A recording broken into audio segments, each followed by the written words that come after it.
हा व्हिडिओ सर्व हिंदू समाजासाठी बनवत आहे। तुमचा जर संविधानावरती जर विश्वास असेल ना तर अक्षरशः जादू होऊ शकते। मागच्या आठवड्यामध्ये मी लोणावळ्यामधला हा व्हिडिओ बनवला होता, ज्याला 7-8 लाख व्ह्यू आले। फेसबुकला सुद्धा 4-5 लाख पेक्षा जास्त व्ह्यू आले। या व्हिडिओमध्ये संविधानिक पद्धतीने हिंदू राष्ट्र सेना माननीय श्री धनंजयभाई देसाई यांच्या नेतृत्वामध्ये 2025 साली एक अर्ज करण्यात आला होता, ज्याच्यामध्ये एक अनाधिकृत धार्मिक स्थळ तिथं बांधण्यात आलेलं होतं आणि त्याची चौकशी व्हावी आणि त्याच्यावरती कारवाई व्हावी याच्यासाठी प्रशासनातले अधिकारी थोडासा वेळ घालवत असल्यामुळे उपोषणाची तयारी दाखवलेली होती आणि आंदोलन सुद्धा करणार होते संविधानिक पद्धतीने। पण अखेर संविधानाचा विजय झालेला आहे आणि इथे मला सांगायला खूप अभिमान वाटत आहे की जर हिंदू समाज संविधानिक पद्धतीने जेव्हा स्वतःच्या मागण्या ठेवतो तेव्हा प्रशासनाच्या बाजूने सुद्धा त्याची दखल घेतली जाते। हे तुम्ही बघू शकता, 27 जुलैची ऑर्डर आहे। तहसीलदार अधिकारी पुणे महानगर प्रदेश विकास प्राधिकरण यांनी त्या अनाधिकृत बांधकाम केलेल्या लोकांना 15 दिवसाची ऑर्डर दिलेली आहे, तुमच्या स्वखर्चाने निष्कासित करा आणि जर तुम्ही निष्कासित केलं नाही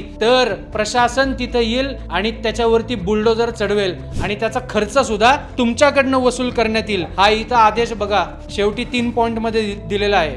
आता विचार करा, लोणावळ्यामधली ती सगळी हिंदू जनता जी संविधानाचं पालन करते, कायदा सुव्यवस्थेवरती विश्वास ठेवते, हा विजय तुमचा आहे। आणि समस्त हिंदू राष्ट्र सेनेचे आणि सर्व हिंदुत्ववादी कार्यकर्ते ज्यांनी निर्भीडपणे हा मुद्दा उचलून धरला आणि सर्व हिंदुत्ववादी कार्यकर्ते लोणावळा वाकसाई भागामधील मी पुन्हा एकदा तुमचं सर्वांचं अभिनंदन करतो आणि मी सर्व हिंदू जनतेला आवाहन करतो, फक्त याच्यावरती विश्वास ठेवा आणि याने जे मार्ग सांगितलेले आहेत त्याचा अवलंब करा, यश तुमचंच निश्चित होईल।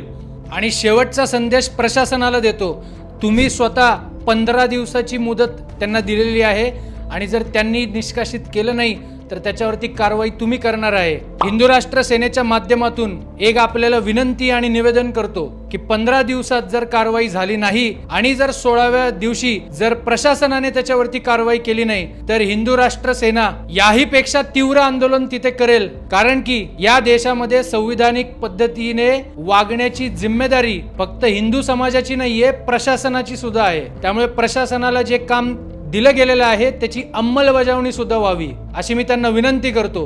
जय भीम, जय शिवराय, जय श्रीराम।